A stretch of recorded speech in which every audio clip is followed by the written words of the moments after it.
Good evening everyone. आज हम लोग क्लास 12 का जो एक चैप्टर है जो आपको केमिस्ट्री में पढ़ना है, biomolecules, and this is also chapter of biology. जो बायोलॉजी के स्टूडेंट्स हैं उनको तो बायोमॉलिक्यूल्स पढ़ना ही पड़ता है, और केमिस्ट्री वाले स्टूडेंट को भी बायोमॉलिक्यूल्स पढ़ना है। मतलब कि इसमें कहने का मतलब हुआ, इसको बायोकेमिस्ट्री कहते हैं। It is the branch of chemistry in which chemistry use in the biology. Chemistry का यूज होता है किसमें? बायोलॉजी। ये बायोकेमिस्ट्री में आता है। तो बायोकेमिस्ट्री में हम लोग का चैप्टर का जो नाम है उसका नाम है बायोमॉलिक्यूल्स। बायोमॉलिक्यूल्स। तो बायोमॉलिक्यूल्स क्या होता है और उसका जो इम्पोर्टेंट कुछ हम लोग का जो आपके एग्जामिनेशन पॉइंट ऑफ व्यू से जो इम्पोर्टेंट है उसको पढ़ाया जाएगा। तो बायोमॉलिक्यूल्स जैसे वर्ड से ही लग रहा है ना। बायोमॉलिक्यूल्स, बायो मतलब क्या होता है सब लोग जानते हैं, बायोलॉजी है ना, लिविंग थिंग्स है, something related with living things. Living things मतलब प्लांट और एनिमल दोनों से। और मॉलिक्यूल्स का मतलब करता है यहाँ पर सब, मतलब मॉलिक्यूल जब आ गया तो केमिस्ट्री वाले टर्म में आ गया कि कुछ स्पेशल टाइप का जो मॉलिक्यूल्स होंगे जो लाइफ को सस्टेन करने के लिए, ये जो धरती है इस पर जो जिंदगी है, वो अर्थ पर जो लाइफ आया है उस लाइफ को सस्टेन करने के लिए, बनाए रखने के लिए जो मॉलिक्यूल्स चाहिए, जिसका इंपॉर्टेंट रोल होता है, वह सभी क्या कहलाते हैं? बायोमॉलिक्यूल्स। और वही सारे क्या क्या होते हैं तो हम लोग जानते हैं, कार्बोहाइड्रेट्स होते हैं, प्रोटीन्स होते हैं, विटामिन्स होते हैं, न्यूक्लिक एसिड होते हैं। ये सब क्या होते हैं? कार्बोहाइड्रेट्स, विटामिन्स है ना, प्रोटीन्स है, न्यूक्लिक एसिड जो डीएनए आरएनए है। तो वो सारे क्या होते हैं? वो कार्बनिक ऑर्गेनिक कंपाउंड्स होते हैं। एंड ये ऑर्गेनिक कंपाउंड्स जो होते हैं, ऑर्गेनिक मॉलिक्यूल्स जो होते हैं, वो हमारे लाइफ को सस्टेन करने के लिए एक इम्पॉर्टेंट रोल है, उनका रोल है हमारी लाइफ में। इसलिए इसका नाम पड़ गया क्या चीज?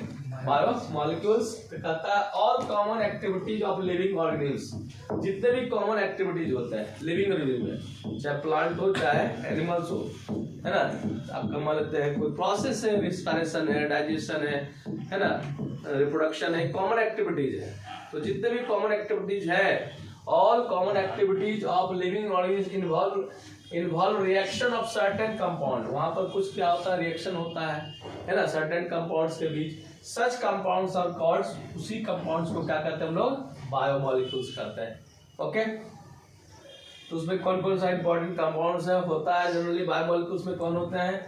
तो कार्बोहाइड्रेट, हम लोग कार्बोहाइड्रेट पढ़ेंगे, lipids, protein, vitamin, nucleic acid, ATC.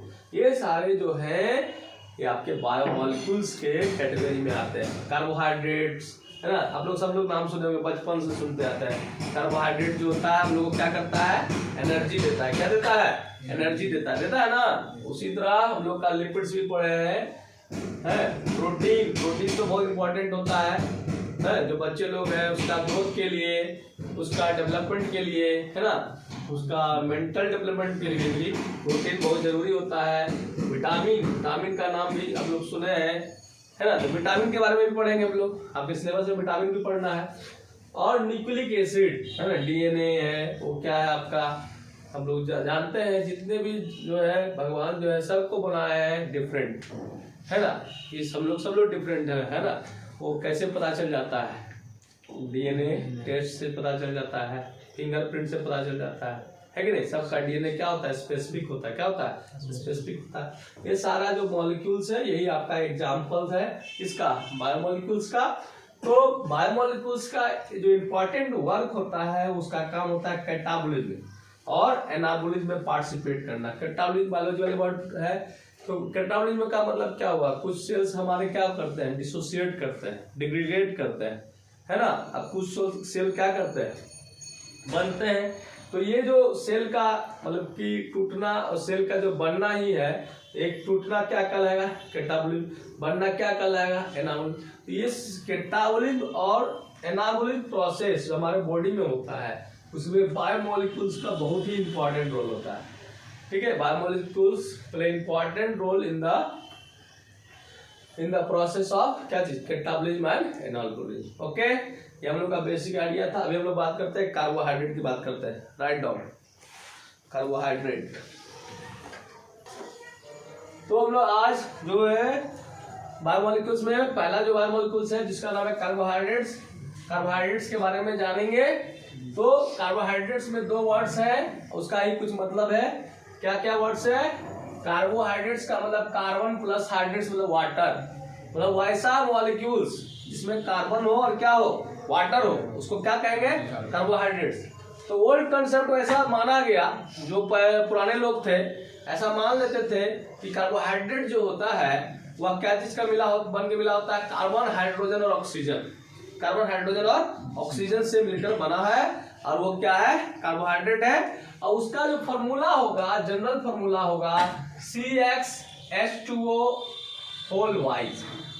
इसका मतलब हुआ कि जो कार्बन का संख्या है वो आपका ऑक्सीजन का संख्या होगा और हाइड्रोजन का संख्या क्या होगा? उसका डबल होगा। क्या होगा? डबल। फॉर एग्जाम्पल देख सकते हैं C6H12O6। C6H12O6 किसका फॉर्मूला है? ग्लूकोज का है, ग्लू। और ये क्या है? एक तरह का कार्बोहाइड्रेट, कार्बोहाइड्रेट है। आप देख सकते हैं यहाँ पर हाइड्रोजन की संख्या क्या है, कार्बन का क्या है? डबल है। और ऑक्सीजन और कार्बन की संख्या क्या है? बराबर। उसी तरह आप यहाँ पर देख सकते हैं, इसका क्या नाम है? सुक्रोज है ना, सुक्रोज है। तो सुक्रोज क्या हो गया? चीनी हो गया, है ना, सुक्रोज चीनी हो गया। तो आपका जो C12H22O11, C12H22 मतलब ये वाला, सॉरी, ये वाला जो हाइड्रोजन का संख्या जो आ रहा है आपका, यहाँ से क्या हो रहा है? डबल हो रहा है। ठीक है, हाइड्रोजन का संख्या क्या हो रहा है? Y के रिस्पेक्ट में क्या हो रहा है? डबल। C12H22OE का आ रहा।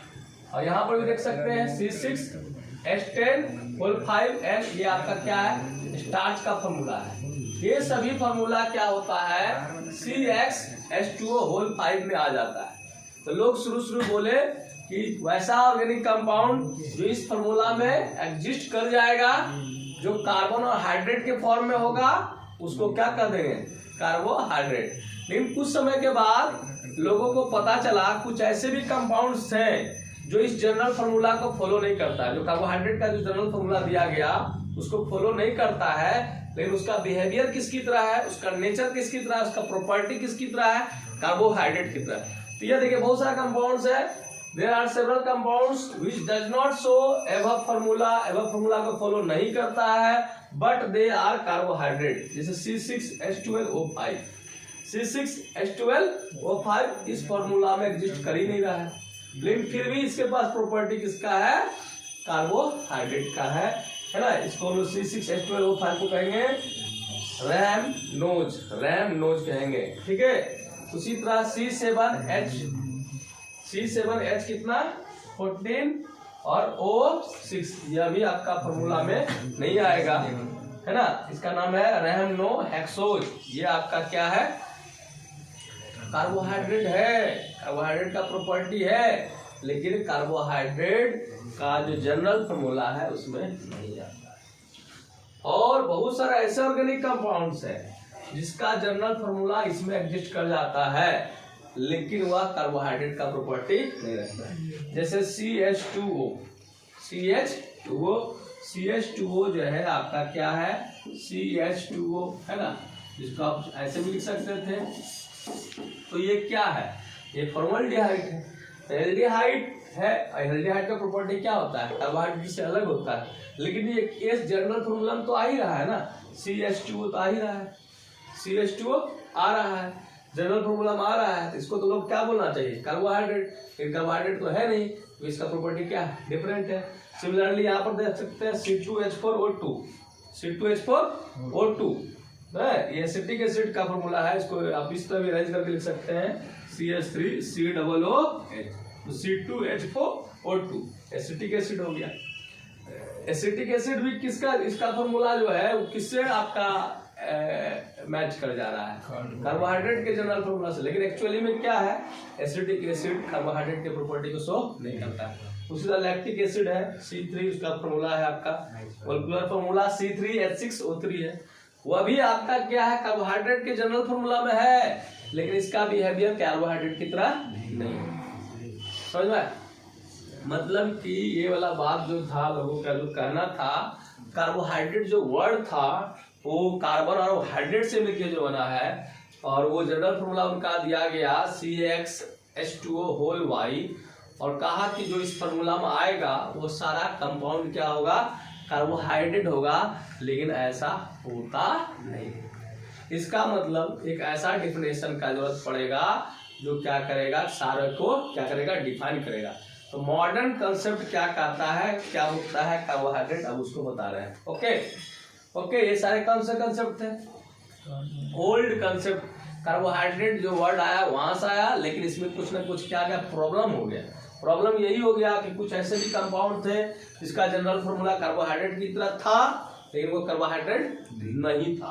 अब कुछ ऐसे ऑर्गेनिक मॉलिक्यूल्स थे जो कार्बोहाइड्रेट था, लेकिन उसका जनरल फॉर्मूला कार्बोहाइड्रेट से मैच नहीं करता है। ठीक है, तो अब जो मॉडर्न कंसेप्ट आया, मॉडर्न थ्योरी आया, उसको हम लोग बता रहे हैं। ठीक है, राइट डाउन। अब आते हैं मॉडर्न डिफिनेशन कार्बोहाइड्रेट का। What is the modern definition of carbohydrate? Carbohydrate actually में होता क्या है? Carbohydrates are those compounds, carbohydrates are those compounds which are polyhydroxyaldehyde और polyhydroxyketone और substance which gives polyhydroxyaldehyde और ketone after hydrolysis। इसका मतलब हुआ वैसा ऑर्गेनिक कंपाउंड जिसके पास क्या हो, पॉलीहाइड्रोक्सी क्या हो, एल्डिहाइड हो या क्या हो, कीटोन हो। पॉली का मतलब सब लोग जानते हैं, आप लोग पॉली का क्या मतलब होता है, मोर। पॉली का मतलब क्या होता है, एक से ज्यादा। क्या चीज हो भाई, हाइड्रोक्सी का मतलब क्या होता है, OH। एक से ज्यादा क्या हो, OH हो, और क्या हो, एल्डिहाइड ग्रुप हो या क्या चीज ग्रुप हो, कीटोन ग्रुप हो, CO ग्रुप हो, है ना। तो वैसा कंपाउंड, वैसा कार्बोहाइड्रेट्स आर पॉलीहाइड्रोक्सीएल्डिहाइड और पॉलीहाइड्रोक्सीकीटोन। जैसे आप देख सकते हैं यहाँ पर आप देखते हैं सबसे सिंपल कार्बोहाइड्रेट है आपका, एल्डोज में है ग्लिसरॉल्डिहाइड। ग्लिसरॉल्डिहाइड जो है CHO, CHOH, CH2H।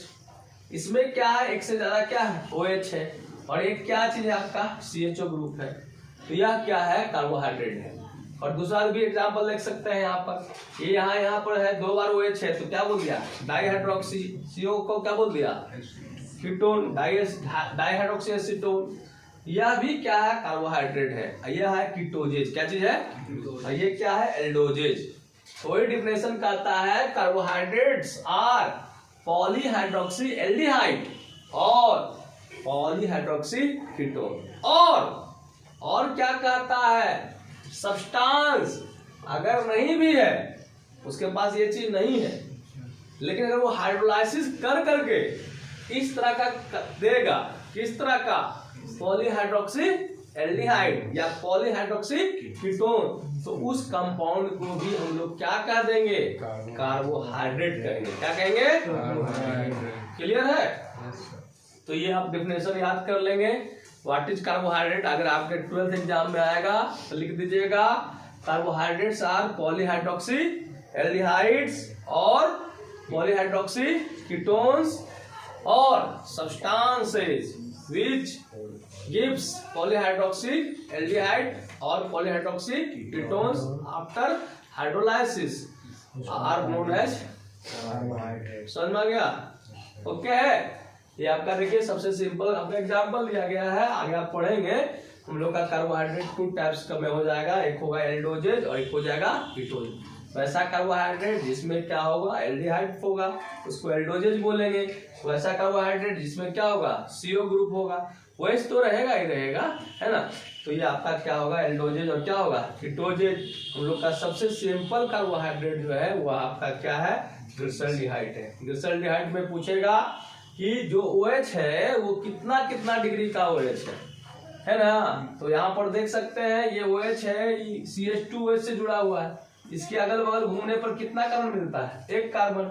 आपसे पूछा जाएगा तो बोलिएगा 1 डिग्री OH।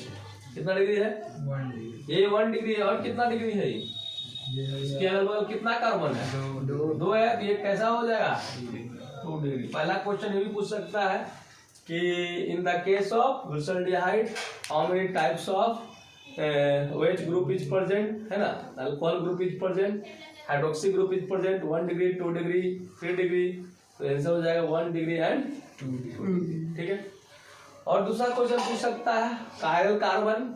कायरल कार्बन आप लोग को ऑर्गेनिक केमिस्ट्री में पढ़ना था, पढ़ाया गया होगा, है ना।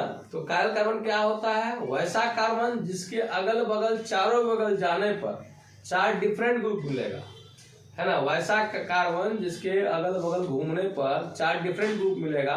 राम लक्ष्मण भरत शत्रुघ्न। मान लेते हैं कोई कार्बन है, उसके चारों बगल घूमोगे, है ना, तो 4 डिफरेंट ग्रुप मिलेगा। 4 डिफरेंट ग्रुप XYZW, है ना, राम लक्ष्मण भरत और शत्रुघ्न डिफरेंट ग्रुप मिलेगा, तो उस कार्बन को क्या कहोगे? Chiral carbon. क्या कहोगे? कायरल कार्बन्स जनरली वह कार्बन होते हैं जो डिफरेंट टाइप के ग्रुप से जुड़े हुए होते हैं, और इस कायरल कार्बन का कॉम्बिनेशन कितना होता है? sp3। क्या होता है? sp3। तो अगर इसमें भी पूछेगा कितना आपके पास क्या है कायरल कार्बन है, आप कितना बोलिएगा?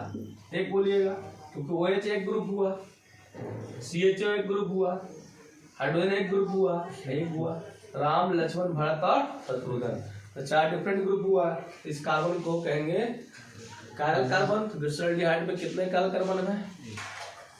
1 है।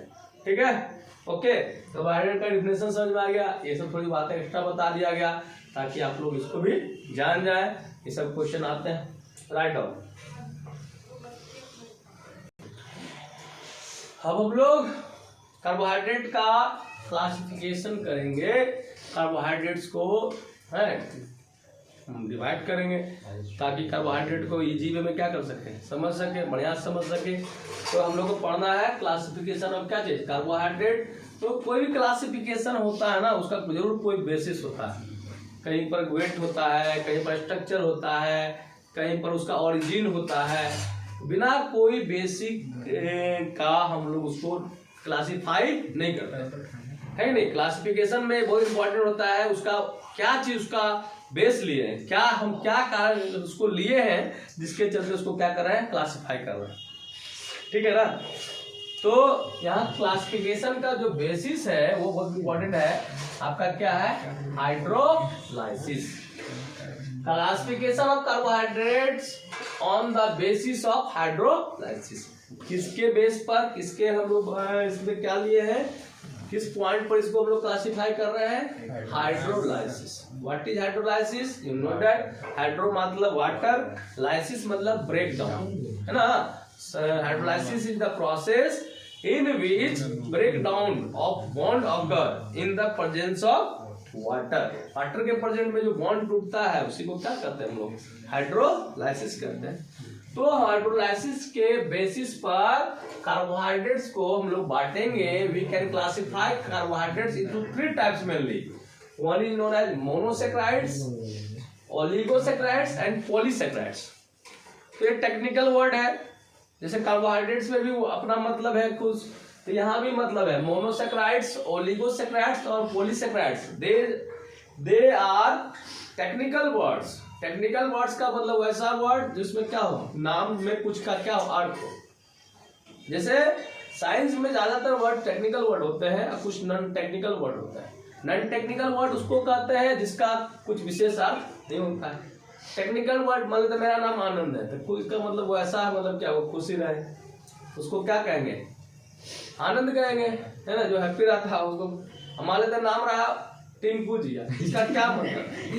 टिंकू जिया नॉन टेक्निकल मतलब, कोई मतलब ही नहीं भाई, है कि नहीं।